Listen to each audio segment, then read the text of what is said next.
નમસ્કાર મિત્રો, હું છું મીત. શું તમારે પણ કાલે સાયન્સનું પેપર છે? તો આ વિડીયો ભૂલથી પણ સ્કીપ કરતા નહીં તો પછતાશો. કારણ કે આગામી થોડી મિનિટમાં હું તમને એવી ટ્રિક્સ કહેવા જઈ રહ્યો છું જે ટોપર્સ લાસ્ટ મોમેન્ટ પર યુઝ કરતા હોય છે.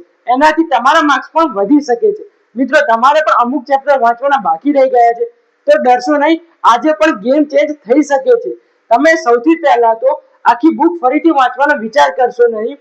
માત્ર ઇમ્પોર્ટન્ટ ટોપિક્સ, આકૃતિઓ અને પ્રક્રિયાઓ પર ધ્યાન આપો તથા ગયા વર્ષના પ્રશ્નપત્રો સોલ્વ કરો અને એ પ્રશ્નપત્રોમાં જે ટોપિક્સને રિલેટેડ પ્રશ્નો વારે ઘડીએ પૂછાતા હોય તે પ્રશ્નોને અને એ ટોપિકને તમે રિવાઇઝ કરતા રહો.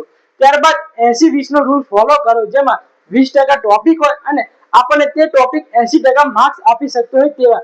ત્યારબાદ ફોર્મ્યુલા, કીવર્ડ્સ અને હેડિંગ્સ પર ખાસ ધ્યાન આપજો. એક્ઝામમાં પણ લખતી વખતે તેના પર ધ્યાન આપજો, કારણ કે એક્ઝામિનર તે જ જોતા હોય છે. એક્ઝામ હોલમાં એન્ટ્રી બાદ તમને જ્યારે પેપર આપવામાં આવે છે ત્યારે તમે તરત લખવાનું શરૂ ન કરો. પહેલા 5 મિનિટ પેપરને વાંચો. ત્યારબાદ તમે જ્યારે પેપર લખવાની શરૂઆત કરો છો ત્યારે તમને જે પ્રશ્નો આવડે છે પહેલા તે લખો. આનાથી તમારો કોન્ફિડન્સ વધશે. તમે જ્યારે આકૃતિ દોરો છો ત્યારે આકૃતિ ક્લીન અને નામ નિર્દેશન વાળી બનાવો. આનાથી તમને એક્સ્ટ્રા માર્ક્સ પણ મળે છે. મિત્રો, લોંગ આન્સર લખો ત્યારે તેમાં હેડિંગ અને અંડરલાઇન જરૂરથી કરજો.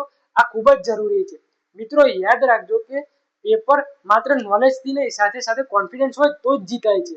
તમારામાંથી મિત્રો ઘણા વિદ્યાર્થીઓ એવા હોય છે કે જેઓ લાંબા સમય સુધી તૈયારી કરે છે, મહેનત કરે છે, પણ ઓછા કોન્ફિડન્સ અને ડરના કારણે તેઓ કેટલાક માર્ક્સ ગુમાવે છે.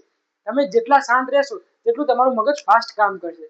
આવતીકાલે માત્ર પેપર નથી, તમારી મહેનત બતાવવાનો સમય છે. મિત્રો, તમને બધું આવડવું જરૂરી નથી, પણ તમને જેટલું આવડે છે ને ત્યારે પરફેક્ટ લખવું જરૂરી છે. મિત્રો, આ પેપર માટે તમે આખું વર્ષ મહેનત કરી છે. મિત્રો, તો હવે બસ તમારા પોતાના પર વિશ્વાસ રાખો.